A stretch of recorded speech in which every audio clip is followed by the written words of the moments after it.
नमस्कार, मैं हूं जितेंद्र। स्वागत है आप सभी का न्यूज स्पैन में एक बार फिर से। ईश्वर को डरने की जरूरत नहीं है कि कोरोना को न रोक पाने की वजह से उसकी सत्ता कमजोर पड़ जाएगी। न ही लोग ईश्वर से ये पूछने वाले हैं कि जब लोग बीमार हो रहे थे तो वह क्या कर रहा था। ईश्वर ने बड़े बड़े झंझावत, युद्ध, महामारी, अकाल, भूकंप, सुनामी, बाढ़ को झेला है। पहले भी कई बार भीषण प्लेग, हैजा और कालरा आए हैं। इन महामारी में लाखों लोग मर गए, लेकिन ईश्वर जिंदा रहा। इस बात की पूरी संभावना है कि ईश्वर कोरोना वायरस के मौजूदा संकट के बावजूद न सिर्फ बचा रहेगा, बल्कि मुमकिन है कि उसकी सत्ता और मजबूत होकर के सामने आने वाली है। जब भी ऐसा कोई संकट मानव सभ्यता पर आता है या कोई भयानक त्रासदी होती है, तो तर्कवादी और अनिश्वरवादी लोग सवाल पूछते हैं कि कहाँ है ईश्वर, और वह अपनी सर्वश्रेष्ठ कृति यानी इंसानों को बचाता क्यों नहीं। वह उन लोगों को क्यों नहीं बचाता जो वर्षों से उसकी आराधना करते आए हैं, उसमें आस्था रखते हैं। सवाल ये भी पूछा जाता है कि आदमी आराधना तो ईश्वर की करता है, लेकिन संकट आने पर समाधान के लिए अक्सर विज्ञान या किसी ऐसी संस्था की ओर देखता है जिसे इंसानों ने बनाया है। कोरोना वायरस के मौजूदा कहर में कोई ये नहीं कह सकता कि ईश्वर हमें दवा या वैक्सीन देगा। ये काम किसी प्रयोगशाला के वैज्ञानिकों को ही करना होगा। सवाल उठता है कि अगर मनुष्य ईश्वर की संतान है या उसकी रचना है, तो उसे बचाने या उसे कष्ट मुक्त करने का दायित्व वो क्यों नहीं उठाता। क्या ये जिम्मा सिर्फ विज्ञान के ही ऊपर है? यहाँ पर देखते हैं तो तर्क और आस्था का संग्राम अक्सर देखने को मिलता है।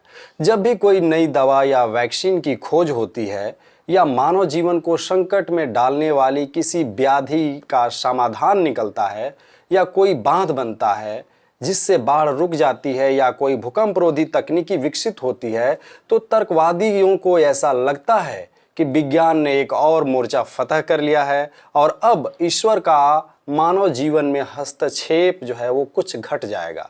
उन्हें ऐसा लगता है कि एक दिन ऐसा आएगा जब विज्ञान की पूरी तरह से जो है वो बोलबाला होगा और लोगों को जो है ईश्वर से मुक्ति मिल जाएगी। लेकिन अतीत के अनुभव बता रहे हैं कि अभी तक ऐसा नहीं हुआ। हर संकट के बाद ईश्वर पहले से कहीं ज्यादा मजबूत और प्रभावशाली होकर, ज्यादा ताकतवर होकर निकलता है। ईश्वर की सत्ता को चुनौती देने में कोई भी वैज्ञानिक की खोज सफल नहीं हो रही है। हर संकट के साथ मजबूत होता गया है ईश्वर। एशिया में 2004 में आई विनाशकारी सुनामी के दौरान देखा गया कि पानी उतरने के बाद जब लोग वापस अपने गांव, शहर और कस्बों में लौटते हैं, तो उन्होंने अपने घरों के साथ साथ अपने धर्मस्थलों की भी मरम्मत की, बल्कि कई नई धर्मस्थल भी बनाए और इसके लिए राहत के लिए आई सामग्री और पैसा का भी हिस्सा जो है उसमें इस्तेमाल किया।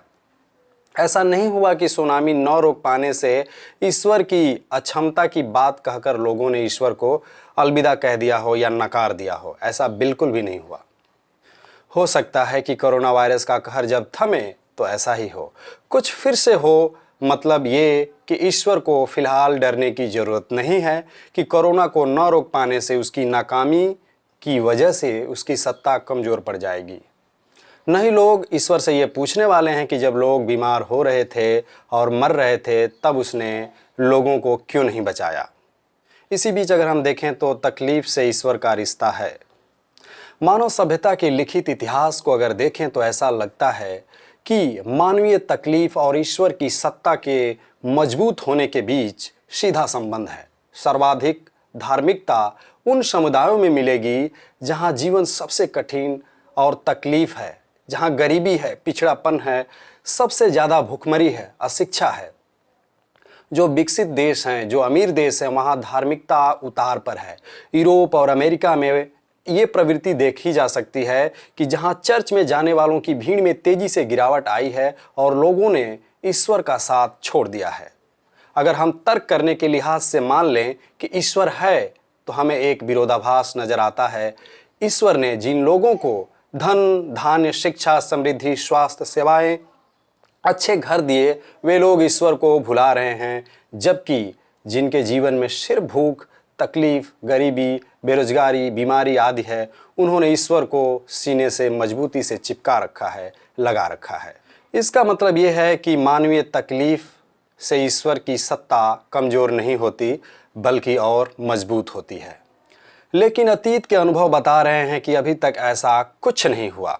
हर संकट के बाद ईश्वर पहले से कहीं ज़्यादा प्रभावशाली और ज़्यादा ताकतवर होकर निकलता है। ईश्वर की सत्ता को चुनौती देने में कोई भी वैज्ञानिकी खोज सफल नहीं हुई है। मैं इस वीडियो के माध्यम से 4 कारणों की चर्चा करना चाहता हूं जिसकी वजह से धर्म की सत्ता को अस्थायित्व मिला है और मानवीय त्रासदी को रोक पाने में धर्म की असमर्थता के बावजूद धर्म और ईश्वर टिका हुआ है। इसी से समझा जा सकता है कि कोरोना वायरस भी ईश्वर का कुछ बिगाड़ क्यों नहीं पाएगा। ईश्वर की भूमिका ये नहीं है कि वह लोगों को तकलीफ़ों से आज़ाद करे। लोगों की समस्या हल करना उसका काम नहीं है। वह लोगों को तकलीफ़ों के बीच जीना सिखाता है। जब मानव जाति का बड़ा हिस्सा भूख, तकलीफ़ और त्रासदी में जी रहा है, तब उन लोगों को जीवन के प्रति विश्वास और आस्था बनाए रखने के लिए एक सांत्वना का कोई स्रोत चाहिए। ईश्वर करोड़ों दीनहीन और लाचार लोगों के जीवन की वही सांत्वना, वही उम्मीद है। अज्ञात का असीम विस्तार और विज्ञान की सीमाएं, विज्ञान के आगे बढ़ने के साथ कई अबूझ पहेलियों का समाधान हुआ है। कई ऐसी चीज़ों के बारे में हम अब जानने लगे हैं जो हमारे पूर्वजों को डराती थी, उन्हें अचंभित करती थी। लेकिन विज्ञान की सीमाओं के परे बहुत कुछ ऐसा है जिसकी व्याख्या अभी विज्ञान के पास नहीं है। जब विज्ञान की सीमा आगे बढ़ जाएगी और उन अनजानी चीज़ों के बारे में जब लोग जानने लगेंगे, तो उसके परे भी शायद ऐसा कुछ होगा जिसे जानना बाकी होगा।